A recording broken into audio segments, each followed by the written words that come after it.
It's also a trip when I'm like high on acid hallucinating and someone comes up to me and they're like, yo, RSK. Yeah.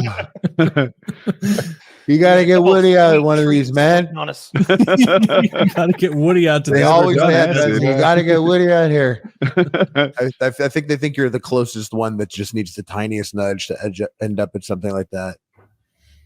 It's probably that true. would be me. That'd be me. might Because be I true. want the acid already. It's like you tell me there's acid somewhere, and it could be somewhere I don't even want to go. It could be a fucking DMV trip, but they've got acid. And I'm like, I got time.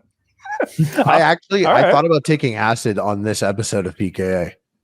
Take It crossed my mind. I got really good at it over the past weekend. And I was like, you know what? If I can drop acid in their face, fuck those guys. You mean you've gotten really good at taking acid and then acting like you're not on acid? Oh no, I definitely would not be able to act like I'm not on acid. You would definitely be like, wow, he's being weird, and he looks weird. He's making weird faces I've never seen. He's got giant pupils. No, but I'm just saying I'd probably do it and not freak out. That's good. Yeah, I'm not going to do it though. I thought about it for a minute, but Would it not be? I've scraped. It's because I've scraped my brain. You can't. There is diminishing results. Like I did scrape my brain for a weekend, so I got nothing left. You Okay. scraped your brain? Yeah, it's like Term? I don't know if it's a term, but you need all the stuff to have fun with in the brain. Like it was all used up. I need to eat vegetables and shit now and become a person again I've to heard be able that. to access it again. That to get like the full effect, you need to do it like no more than maybe twice a month or something like that. Yeah, yeah. Yeah. Yeah, I and don't I know was exactly gonna what be like- LSD. I don't know exactly what LSD does to the brain. I just know it's fun. But maybe it's releasing some chemicals that are in your brain. Your brain needs to recharge those. Man, LSD's great. Is it like Molly, where like it No. releases all your fun chemicals and then you have a horrible couple days? Well, in a way, it does the same thing like that. But I don't do Molly. Molly is a very taxing drug. I think that gives a big downer. People feel bummed after. I'm pretty good with downers. I don't really do drugs that make me feel really down after. But Molly's one that is a very taxing drug. Mm-hmm. I don't need that. I don't need that. Take a pill to make me feel all gay. You know, I don't need to do that. I'm gay enough. Does it make you gay? Yeah. I mean, it could. I mean, You get- maybe you get just, People get I'm like not, I'm not gay, by the touchy-feely. way. I just want everyone to know. No. We know. We see your shirt. You get like touchy feely though, right? Yeah, some people get like that. You could get like euphoric and get all horny. Ooh. The drugs that I take actually, like, I don't want to, like acid. You take that, you go to piss and you see your dick and you're like, what? I can't believe you're here. I can't believe I have to deal with this right now. It's all gray and hasn't been getting any blood. It's like shut off from the rest of the body. It's like is it like an Adderall dick? You're just like disgusted by it. You're like, look at you. You've been here fucking 'Cause sweating. I remember my friends who had like wild Adderall prescriptions in college. They would take these like 60 extended releases or something, and they'd be like, it's great, dude. You feel like you're on top of the world. But then you go to pee, and your dick is just this little gray, shriveled nothing. And it's like, this is my dick? Oh, no. And he's like, dude, I've never taken a drug where I put myself in a bad mood peeing because I was like, that can't possibly be my dick.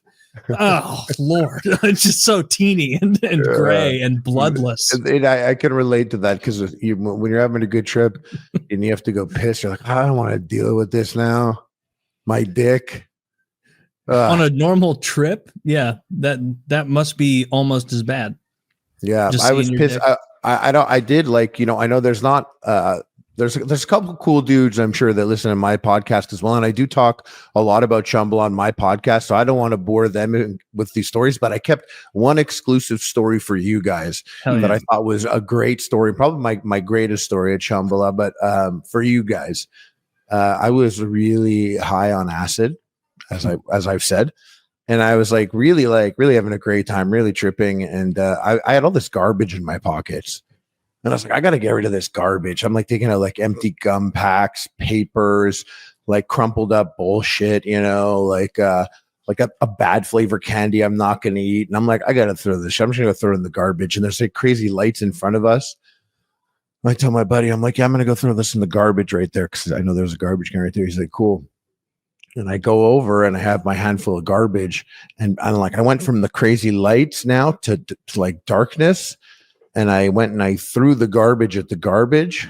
But at some point, I don't know when, since the last time I looked at the garbage, there was a black dude sitting down next to the garbage between me and the garbage. And I saw that, but like too late, I'd already thrown my garbage at him. And I wanted to apologize, and I really freaked out. And I wanted to explain myself, and I ended up just throwing garbage at him and being like, sorry, you're dark. And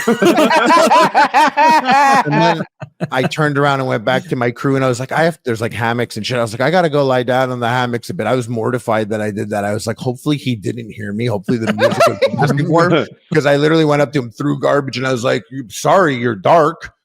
And went to the hammocks. I was like, this is crazy. I was mortified. Yeah, in the chat, there is a chance that he listens to PKA. If he's listening, I'm very sorry. And hopefully you understand my error now. That was really that was just a minor error. You were just having a good time. You misphrased something. You are forgiven. I'm sure he'd forgive you. Yeah. If he knows, if he knew, yeah, I don't know. If he knew what was going through my brain at the time, it was never malicious intent. I mean, yeah, of course not. He was probably on acid too. He thought you're throwing flower petals at him or something. He didn't mind. Yeah. And you'd love Shambhala. You just have to dance. You just stand there and dance. You could actually try any drug there, really, because they have crazy harm reduction. There's people there that, if something were to happen, which there isn't because everything's tested and super clean there, they just, even people like that are bad tripping, they'll take you to a place called Sanctuary where it's chill vibes and they got drinks and stuff like that. Man, dancing's high stakes for me.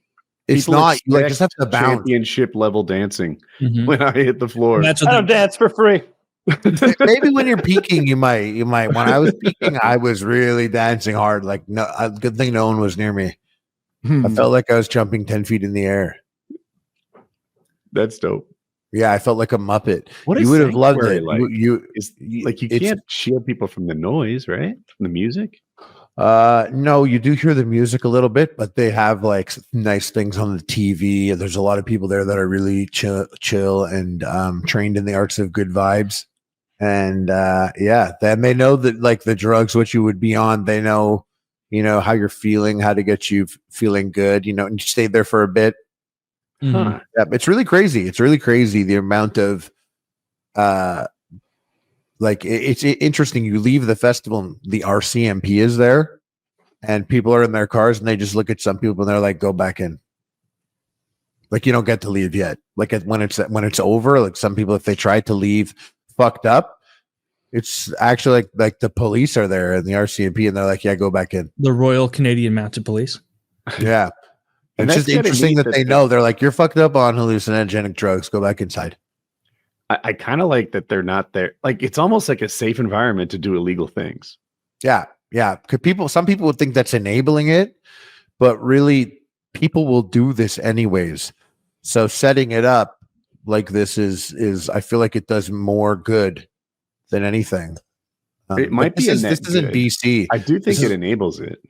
Like, I do think that like even hearing your pitch, I'm like, ooh, this would be an ideal time to do something I'd never done before, right? A safety net, professionals, doctors, probably medical staff on board. Someone has Narcan in case there's fentanyl in it. Now you said it's clean, which is also we have that at our camp. We had that at our camp. Like when you're setting up your camp there with your friends, we're just like, oh, everyone, here's the Narcan. It's right here, the main tent. So, and that's because amongst us and other people they look after their shit as well. And that's when you're at the festival, because it's like 10-minute walk from where I was. They have it all set up there. Yeah, medical team and everything.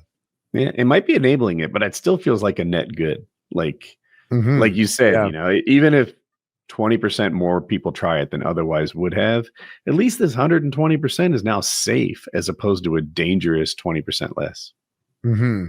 Yeah, no, it really was crazy. I mean, this is in BC where at a certain point the government would sell you like a 3.5 of cocaine.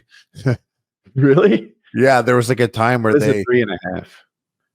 3.5 grams, like an eighth of an ounce. I didn't know the conversion. I see. And people there, they do whippets. I don't really fuck with that. I don't know. You know, like when people do nos. I hear Yeah. bad things about that. People are just melting their brains because I think there was a time when you could get like a can of it, or maybe you could just do a balloon at an event. But now you can buy that big canister of it, and you can just burn your brain out 8 hours a day. And that's what a lot of people do. Like they literally get those giant cans and just Galaxy gas. Galaxy Yeah. gas. Yeah, they're in how many? Zach, find out how many hits are in each thing of Galaxy gas, the big ones. Because I was at my smoke shop getting weed, and they've got it there. They got kratom and like all the like they got hydroxy 7 concentrate. Hydroxy 7 concentrate. My understanding, I'm Cures definitely COVID. a layman. It is they take kratom, which is like a legal green herby type thing that has that works on your brain very similarly to opium, or morphine, opiates. And then they concentrate it into something called hydroxy 7. And so they're taking that stuff. There's wild stuff at the smoke shop besides just weed. I'm real. I've never done Galaxy gas, and I don't want to because I'm afraid I'm going to love it, and I'm just going to be like, "Ooh, That ooh, would be I need another can." that would be horrible if we had to watch you get woefully addicted to Galaxy gas. Yeah, It's I real have an short-lived. addictive.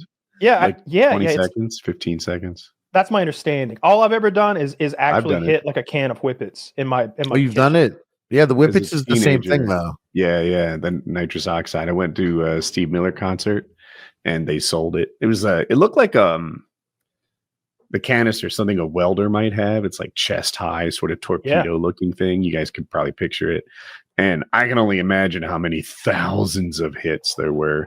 But he was selling big balloons, like the kind of kid might use that punching balloon with the rubber band for $4 or $5. This is like 1990 something money. Yeah. And it would get you really high. You have no idea what's happening. And then 15 seconds later, you went on some sort of trip and you're unaware of what you missed.